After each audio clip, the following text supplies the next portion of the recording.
कि हम अच्छा देखें और अच्छा सुने, as simple as it may sound. Garbage in garbage out, मतलब अंदर कचरा जाएगा तो बाहर भी कचरा ही आएगा। राइट। जैसे हम देखते हैं सुनते हैं वैसे ही थॉट्स हमारे अंदर आते हैं। तो अच्छा देखो अच्छा सुनो, डेली बेसिस पे सुनना है, सुबह भी रात को भी।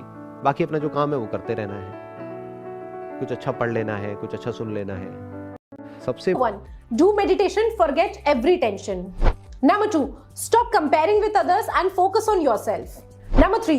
Read inspirational quotes daily. Number 4. Don't assume the problem. If it is big, ask for help. Number 5. Close your eyes. Think of achievements which will boost your emotions. Number 6. Stop overthinking about everything. Number 7. Eliminate or spend less time with negative people. Number 8. Say positive things to yourself daily. Number 9. Live in the present and make it so beautiful. Number 10. Healthy food gives you healthy mind, so eat healthy. In 3 phases से आप सब breakups, जब नया नया प्यार, बार प्यार होता है तो कुछ है, प्यार के लिए बर्बाद होने को तैयार हो जाते हैं। लेकिन ब्रेकअप से हमें प्यार का असली, जब हमारी आंखें खुलती हैं और वो ब्रेकअप होता है, उससे हमें प्यार का असली मतलब समझ में आता है। जब हमारी आंखें खुलती हैं और वो ब्रेकअप होता है तो हमें समझ में आता है कि प्यार सब कुछ नहीं होता है। हमारे माँ बाप भी कुछ होते हैं, हमारा करियर कुछ होता है, हमारी मेंटल स्टेबिलिटी कुछ होती है और उससे आप एक बेहतर इंसान बनते हैं। 2. Being broke. लाइफ में जितनी बार मुझे आर्थिक तंगी का सामना करना पड़ा है, उस फेज में सबसे ज्यादा क्रिएटिविटी आई है, सबसे ज्यादा ग्रोथ हुई है और सबसे ज्यादा हार्ड वर्क मैंने किया है। जब हम ब्रोक होते हैं तो हमारी सर्वाइवल स्किल सबसे पीक पे होते हैं और इस टाइम हमारी क्रिएटिविटी, हार्ड वर्क और हमारी ग्रोथ सबसे ज्यादा होती है। This is the phase in which you are going to grow the most. 3. Injury. जब हम यंग होते हैं, नया वेट लगाना शुरू करते हैं, कोई स्पोर्ट में जाते हैं, हम इनविंसिबल फील करते हैं, हमें लगता है हम जितनी मर्जी एक्सरसाइज लगा रहे हैं, जो मर्जी खा पी ले, हमें कुछ भी नहीं हो सकता है। लेकिन उसके बाद होती है इंजरी और इंजरी से एक चीज आप सीखते हो, वो है ह्यूमिलिटी। बस उससे आपको पता लगता है कि आप भगवान नहीं हो और आपको भी चोट लग सकती है। डोरेमोन कह रहे हैं आप इतना स्ट्रॉन्ग कैसे हुए? यार 2 ही चॉइसेस है ना, या तो आप रोने लग जाओ बैठ के, या फिर आप उसमें से खड़े हो जाओ स्ट्रॉन्ग। जो प्रॉब्लम्स हैं, लाइफ है, आई नो कॉम्प्लेक्स है या मुश्किलें आती हैं, और लड़ो और उसके बाद सीखो और उसके बाद दुख को शेयर करते हुए 4 लोगों को और सिखाओ। मतलब मेरा हमेशा ये चीज़ रही है, मैं कभी कोई एक रोबोट बन के आपके साथ किया हुआ आपसे बहुत सारी चीज़ें आपने लर्नर्स को सेंसेस जिनमें मुश्किल भी होती हैं चीज़ें, और फिर उससे कुछ ना कुछ एक लर्निंग मैंने ली होती है, तब मैं आपके साथ शेयर करती हूँ कि अगर किसी को कुछ सीखना है उस चीज़ से। होती सबके साथ हैं चीजें, जो लोग ये दिखाते हैं बिल्कुल परफेक्ट लाइफ में कोई प्रॉब्लम है ही नहीं, है उनके साथ भी। बट जब आप आइडलाइज कर रहे हैं किसी को या पसंद कर रहे हैं तो आप सीख पाते हैं कि अरे एटलीस्ट 4 चीजें आप किसी के दुख में से भी सीख पाए। तो बेबसी का तो कोई ऑप्शन नहीं होना चाहिए। मतलब आप स्ट्रॉन्ग बनाए और आपके पास कोई ऑप्शन भी नहीं है लाइफ में, सिर्फ आप स्ट्रॉन्ग बन सकते हो, अपने आप को मजबूत बना सकते हो, तभी आप बेहतर जी पाओगे। Tough. Instead of hitting that fucking snooze button in the fucking morning and not making your bed, not cleaning your house, you don't hit the snooze button. You get up. You don't want to go run, you go run. You don't want to go swim, you go swim. You don't want to make your bed, you make your bed. You don't want to clean your house, you clean your house. You don't want to study, you fucking study. That's how you start to callous your mind. It's going to suck. It's not going to be fun. Do something that sucks every single day of your life. That's how you grow. चुई मुई type के, तो बड़ा दर्द हो रहा है भाई, दर्द नहीं होगा तो बनेगी कैसे, है ना? तो हल्का सा भी कुछ होता है तो छोड़ देते हैं, एंड्योर नहीं कर पाते हैं पेन को। Yes sir. तो पेन को एंड्योर करने की जितनी हमारे अंदर पावर है उसको हम एंड्योरेंस बोल सकते हैं। सर मेरे हिसाब से बहुत अच्छा लिफ्ट कर रहा हो और लेकिन उसकी इम्यूनिटी वीक हो, यस सर, तो हम कह सकते हैं अंदर से वो बंदा कितना स्ट्रांग है। यानी कि सबसे पहले बात हमने करी फिजिकली स्ट्रांग होने का मतलब क्या, स्ट्रेंथ। मतलब आप कह लो वेट उठाना है, जैसे कहीं जा रहे हैं रेलवे स्टेशन पे, यहाँ पे, वहाँ पे, एयरपोर्ट पे, और अगर दोनों हाथ में पूरा भारी भारी पूरा भरा हुआ लगेज है, जैसा हम लोग इंडियंस ज़्यादातर लेकर के जाते हैं, लगेज बंदे से भारी होता है, तो सही है नहीं है? 3-3 बंदे बैठ करके उसको पैक कर रहे होते हैं घर पे, माँ छड़ी होती है और साथ में बच्चे भी, बेटा तू भी आ जा पति का है, और उसको बंद। तो कहने का मतलब है कि अगर आपकी मसल स्ट्रांग है तो आप उठा लोगे, एफर्टलेसली उठा लोगे। इसी को तो फिजिकल स्ट्रेंथ कहेंगे। आपको कुछ छोटा सा काम करना पड़ा, बड़ा काम भी आप कर रहे हो बिना किसी एफर्ट के, क्यों? स्ट्रांग है, आपकी मसल स्ट्रांग है, थिंकिंग मसल्स। यानी कि कोई प्रॉब्लम आई तो आप ये देख सकते हो आपकी थिंकिंग मसल्स कैसी है, बेस्ड अपॉन कि आपका रिएक्शन कैसा है जब कोई आपकी लाइफ में प्रॉब्लम आती है। 3 सिचुएशंस हैं यहाँ पे, तीनों को एक एक करके देखते हैं। एक है कोई बड़ी प्रॉब्लम आई हमारे सामने और हमने अपने हथियार डाल दिए और हम एकदम से परेशान हुए, तो हम क्या कहेंगे, हमारी मेंटल मसल्स कैसी है, वीक है। मतलब बिल्कुल ऐसा हो गया कि लगेज थोड़ा सा भारी है तो लगेज भारी है मैं नहीं उठाऊंगा। अरे भाई अपने आप को स्ट्रांग कर, मैं आगे ट्रैवल नहीं करूंगा, क्यों? क्योंकि लगेज भारी है, मैं तो यही रहूंगा, बस स्टैंड पे रहूंगा मैं नहीं। लेकिन ऐसे हम करते हैं लाइफ में, कोई बड़ी प्रॉब्लम आई तो हम क्या करते हैं, अपने हथियार डाल देते हैं। मतलब वी गिव अप, फेस ही नहीं करते हैं उस प्रॉब्लम को। ऐसी कोई प्रॉब्लम नहीं है जिसका सोल्यूशन ना हो इस दुनिया में। अगर प्रॉब्लम है तो सोल्यूशन भी है, बट सोल्यूशन तक पहुंचने के लिए we need thinking muscles, we need to think a lot in the right direction. और ये राइट डायरेक्शन और रॉन्ग डायरेक्शन क्या है? राइट डायरेक्शन मतलब solution oriented approach, wrong direction मतलब प्रॉब्लम ओरिएंटेड अप्रोच, कि हम प्रॉब्लम में ही जाकर के स्टक हो गए हैं, बस उससे आगे बढ़ ही नहीं रहा है हमारा दिमाग। इसको हम कह सकते हैं मेंटली हमारी जो मसल्स हैं वो वीक है। आई उससे हम लड़े और लड़ने के बाद में बहुत एफर्ट लगाया, बहुत दिमाग लगाया, बहुत मेहनत करी, लड़े और जीत गए, मतलब उस प्रॉब्लम का हमने सॉल्यूशन निकाल लिया। क्या हम कह सकते हैं कि आप मेंटली बहुत स्ट्रांग हो? नो। वाई है? बड़ी से बड़ी भी कोई प्रॉब्लम आई हमारी लाइफ में, हम पहले ही उसके लिए तैयार थे और ऐसे सॉल्यूशन निकल के आ गया। मतलब वो प्रॉब्लम जो दुनिया के लिए बहुत बड़ी है, जिसको देख करके लोग डरने लग जाते हैं, वो प्रॉब्लम आपके सामने आई, ऐसे सॉल्यूशन निकल गया, एफर्टलेसली काम हो गया। यानी एक बैग आपके पास में है 50 किलो का, ऐसे उठा लिया हल्के में। मतलब लोगों को देखने में लग रहा है कि अरे बैग तो बहुत हल्का है, बैग हल्का नहीं है, उस बंदे में दम है। तो कैसे लाइफ की मुश्किल से मुश्किल प्रॉब्लम्स को भी आप आसान से आसान बना सकते हो? कितना आसान बना सकते हो, कैसे लगे अरे इस बंदे को तो कोई एफर्ट ही नहीं करना पड़ रहा है। उसी को तो कहेंगे मेंटल स्ट्रेंथ, मेंटली स्ट्रांग होना। इसको अगर मैं समअप करूं, जो भी अभी तक मैंने कहा है उसको एक लाइन के अंदर, तो वो क्या है? एक कैटेगरी होती है लोगों की जो सिंपल से सिंपल प्रॉब्लम्स को भी कॉम्प्लिकेटेड बनाते हैं अपने माइंड में। 99% लोग ऐसे ही हैं इस दुनिया में। सिंपल सी प्रॉब्लम है, कुछ भी नहीं, उसको भी इतना कॉम्प्लिकेटेड किया हुआ है जैसे पता नहीं क्या हो गया, हवा बना दिया है पूरा का पूरा। और दूसरी कैटेगरी होती है लोगों की, ऐसे बहुत कम लोग होते हैं, वही होते हैं जिन्होंने एक्चुअल में काम किया होता है अपनी मेंटल मसल्स के ऊपर। वो कौन होते हैं? जो कॉम्प्लिकेटेड से कॉम्प्लिकेटेड प्रॉब्लम्स होती हैं उनके सामने, जिसको देख करके बंदा कहे अरे यार ये तो बहुत कॉम्प्लिकेटेड है, उसको भी सिंपल बना देते हैं। जैसे फॉर एग्जांपल आपकी कोई रिलेशनशिप है किसी के साथ में, और वहां पे बहुत अज्यूम नहीं करना है पहले से कि प्रॉब्लम उसमें है या प्रॉब्लम मुझ में ही है।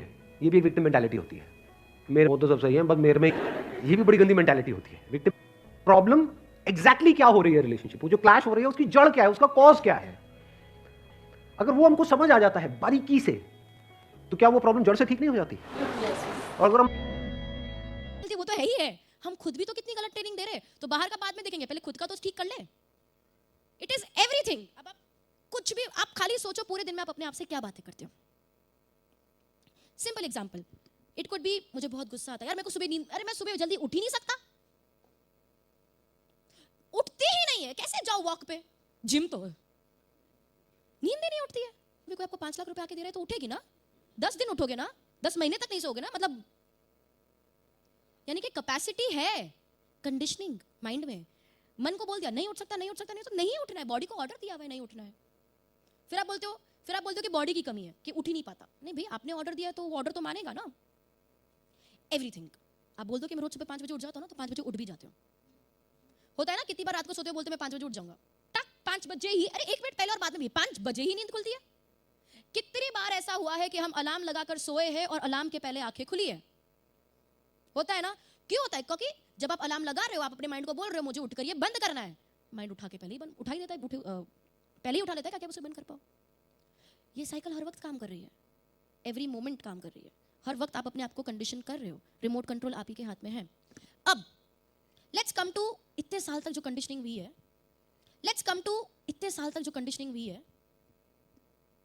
अभी आप किस स्टेट में हो? आप यू वाले स्टेट में हो, speech, thoughts, mind, brain, body, you. अब इतने साल तक जो होता आ रहा है वो तो हुआ ही है। क्या है? हम एंगर मैनेजमेंट की किताबें पढ़ते हैं, फिर भी हमारा एंगर कंट्रोल नहीं होता। हम पूरे दिन मोटिवेशनल ये स्पीचेस सुनते हैं, वो पढ़ते हैं, वो व्हाट्सएप स्टेटसेस देखते हैं मोटिवेशन के, कुछ फर्क नहीं पड़ता, हम वैसे के वैसे ही रहते हैं। सही बात है, होता है ना, ऐसे ही होता है। ऐसा क्यों होता है? क्योंकि जो भी हम आज है, जो भी हम आज है, हम कॉन्स्टेंटली वही चीज रिपीट करते रहते हैं। एग्जाम्पल,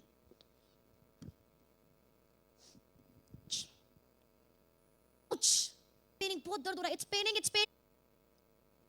क्या होगा? बढ़ेगा। क्या मुझे दर्द चाहिए? एवरीबॉडी, सबको जवाब देना है क्या नहीं चाहिए। लेकिन दर्द को कौन बढ़ा रहा है? यहाँ पे खरोच है और मैंने बोला आउच, इसे छोड़, चल तू बता क्या चल रहा है, क्या होगा? कम होगा, बहुत ज्यादा भी बढ़ेगा तो नहीं। करेक्ट। ये चीज हमारी जिंदगी में हो रही है। हमें हमारी प्रॉब्लम्स चाहिए नहीं, हमें दर्द चाहिए नहीं, बट सबकॉन्शियसली हम ही उसे बना रहे हैं, हम ही उसे बढ़ा भी रहे हैं। ये तो नहीं बोलते यार क्या मस्त नींद आई है, मैं तो यही बोलूंगी रात को नींद नहीं आई, फिर से माइंड में क्या नींद नहीं आ रही, फिर से नींद नहीं आई, तो फिर मैंने उठ के बोला 2 दिन हो गए नींद नहीं आ रही, तो अब वो 5 दिन का इंटेंसिटी, इमोशन, 10 दिन से नींद नहीं आ रही है। अब वो बढ़ के 1 साल में सोचो क्या हो जाएगा, 2 साल में क्या हो जाएगा, 3 साल में क्या हो जाएगा। करेक्ट? वो विचार कुछ भी हो सकता है कि मुझे नींद नहीं आती, कि मेरे में कॉन्फिडेंस नहीं है, यार मैं लोगों से बात नहीं कर पाता, मुझे बिजनेस करना नहीं आता, वो कुछ भी हो सकता है। ओके?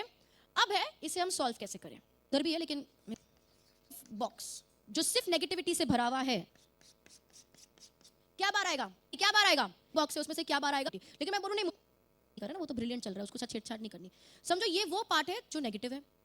अगर एक बॉक्स अगर आपके माइंड में नेगेटिव भरा हुआ है तो उसमें से नेगेटिव ही आता है। अब क्या होता है पता है, मोटिवेटिंग इंस्पायरिंग, भाग मिल्खा भाग, ठीक है।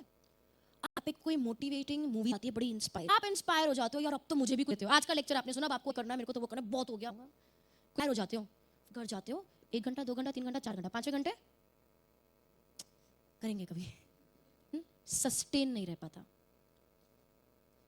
हाँ या ना? नहीं रह पाता। क्यों नहीं रह पाता? हम सब बदलना, हम वो चीज पे इंप्लीमेंट करना चाहते हैं जो हमें पता भी है, हमें पता भी है कि कैसे करना है, तो भी नहीं कर पाते। क्यों? क्योंकि हमने अगर कोई मूवी देख ली इंस्पायरिंग, या कोई लेक्चर सुन लिया इंस्पायरिंग, या कोई किताब पढ़ ली इंस्पायरिंग, तो हम पॉजिटिव बने। पर हम पॉजिटिव बने एक बहुत ही सुपरफिशियल लेवल से। यहां पर हम पॉजिटिव है, अंदर हमारे में कोई बदलाव नहीं आया है, अंदर तो हम अभी भी वही व्यक्ति है जो हमको सिखाया गया है बचपन से। लेकिन हम यहां पर ऐसे मूवी देख के बहुत खुश होकर इंस्पायर होकर पॉजिटिव से कहते हैं acting to be positive, pretending to be positive, fake positivity. अंदर तो अभी भी वही है, बाहर से बस फेक कर रहे हैं। तो इसमें क्या होगा, कितनी देर तक हम एक्टिंग कर सकते हैं, कितनी देर तक नाटक कर सकते हैं, 1 मिनट 2 मिनट, 1 दिन 2 दिन, 1 हफ्ता 2 हफ्ते कर सकते हैं, 1 मिनट 2 मिनट, 1 2 हफ्ते, 1 महीना, थक जाओगे, you will be back to square one. छोड़ यार, नहीं होता, सस्टेन नहीं हो पाएगा। मैं नहीं चाहती कि आज वो हो। और वो कैसे बदलेगा? जब हम इंटरनली बदलेंगे। अगर मैं चौकी चेंज कर दूं तो मेरे को दूसरा कलर मिल जाएगा। अगर मैं अंदर का नेगेटिव बॉक्स ही चेंज कर दूं, अगर ये अंदर की नेगेटिव कंडीशनिंग को ही मैं पॉजिटिव कर दूं, अंदर अगर पॉजिटिव है तो जो बाहर आएगा वो नेचुरली पॉजिटिव होगा। उसके लिए मुझे मेहनत भी नहीं करनी है। नेगेटिव सोचने के लिए मेहनत करनी पड़ती है क्योंकि अंदर वो है तो बाहर अपने आप आता है ना। सेम अगर अंदर पॉजिटिव है तो बाहर अपने आप पॉजिटिव आएगा, एफर्टलेसली। तो मेरा आज का जो सेशन है उसका मकसद है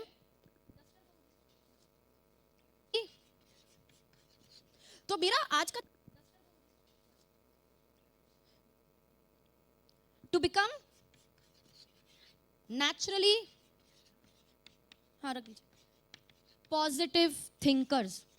बदल जाती है। तो इस वीडियो में बात है लेकिन कर पाते, वहां हमारी प्रॉब्लम्स को कंट्रोल करना सीख लिया ना, कि जो है वो बदल जाती है, इमोशनली स्ट्रांग बनाएंगी। हम सब अपने आप से कुछ ना कुछ बातें करते रहते हैं, हमारे माइंड में कुछ ना कुछ बातें चलती रहती हैं जिसको हम सेल्फ टॉक कहते हैं। अगर तो ये सेल्फ टॉक जो आपके मन में चलती रहती है, आपकी इन्वॉल्वमेंट के बिना चल रही है, आपको पता भी नहीं है, तो ये नुकसान कर सकती है आपके कॉन्फिडेंस का, आपके इमोशंस का, आपके विश्वास का, आपके बिलीफ का। और अगर आप इस सेल्फ टॉक में इन्वॉल्व हो, इसके बारे में अवेयर हो, तो ये चीज आपको इमोशनली स्ट्रांग बनाती है। एक एग्जांपल देता हूं, अगर आपके घर में लोग आ जा रहे हैं और आपकी मर्जी से हो रहा है, आपको उनके बारे में पता है, उनको बाहर निकाल आने नहीं दोगे, लोगों को रहने दोगे, पता ही नहीं है कौन कैसा है, तो गलत लोग आपका घर लूट के ले जाएंगे। इसी तरह से अगर आपको अपनी सेल्फ टॉक के कि मैं खुद से क्या, सिर्फ अवेयर हो जाओगे ना, सिर्फ ये जानने की कोशिश करोगे कि मैं खुद से क्या बात कर रहा हूं, इतना करने से ही, पहली टिप से ही आपकी नेगेटिव सेल्फ टॉक काफी कम हो जाएगी। आप इमोशनली स्ट्रांग हो जाओगे, ज्यादा प्रोडक्टिव हो जाओगे। कि अपनी सेल्फ टॉक के बारे में जानो, खुद से आप क्या, एक बात बताओ कि अगर उड़ा लेंगे और आप बांटते रहोगे तो बहुत कीमती है, आपका हर दिन बहुत कीमती है।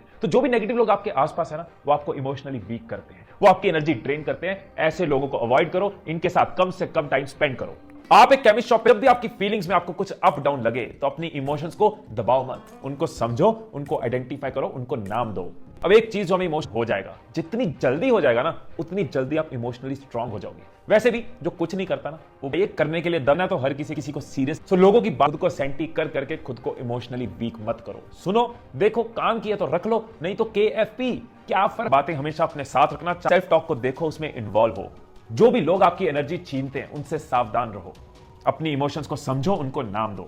लोगों की बातों की वजह से खुद को कमजोर मत करो और देखो कैसे आपका आज पावरफुल है। अपनी सेल्फ टॉक को देखो, उसमें इन्वॉल्व हो। जो भी लोग आपकी एनर्जी छीनते हैं उनसे सावधान रहो। अपनी इमोशंस को समझो, उनको नाम दो। लोगों की बातों की वजह से खुद को कमजोर मत करो और देखो कैसे आपका आज पावरफुल है। और एक चीज आज नई समस्याएं, बहुत सी परेशानियां, चुनौतियां, डिफिकल्टीज आती हैं, उस दौरान क्या किया जाए ऐसा कि आप स्ट्रांगली मेंटल ना हो जाएं बट आप मेंटली स्ट्रांग बन जाएं। आपकी लाइफ में आप कराए ना करें, आप केवल ट्राई करें, आप कराए ना करें, आप केवल ट्राई करें, आपकी लाइफ में ब्रेक थ्रू हो जाए, फ्लुएंस में कन्वर्ट कर सकते हैं। कैसे आप एडवर्सिटी को अपॉर्चुनिटी में कन्वर्ट करें तो मेंटली स्ट्रांग हो जाए। पावरफुल उपाय के इसी को बोलते हैं continuous improvement, continuous ritualistic improvement. पूरा का पूरा जापान देश आज मैन्युफैक्चरिंग दुनिया में छा गया। कांस्टेंट नहीं करना, आपको इंप्रूव करना है, आपको यहां से यहां आना है। आप कंपेयर कंप्लेंगे, यहां पे आप कंपेयर कंप्लेन क्रिटिसाइज करेंगे, बहुत नेगेटिविटी होगी। यहां पे आप रिकॉग्नाइज, रिफॉर्म और रेक्टिफाई करेंगे, नेगेटिविटी पॉजिटिविटी में आ जाएगी। कंपेयर कंप्लेन क्रिटिसाइज जो मेंटली स्ट्रांग लोग, अगर आपको लगे कि कुछ नहीं पता और जिंदगी पूरी तरह बेकाबू लगे तो एक बड़ा पेपर लीजिए, उसमें एक बीच से लाइन खींचिए, ऊपर वाले भाग में लिखिए कि आप क्या कंट्रोल नहीं कर सकते, उसको अच्छी तरह भर दीजिए। जो हो चुका वो आप कंट्रोल नहीं कर सकते। दुनिया में बुरे लोग हैं, शायद आप इसे कभी कंट्रोल नहीं कर सकते।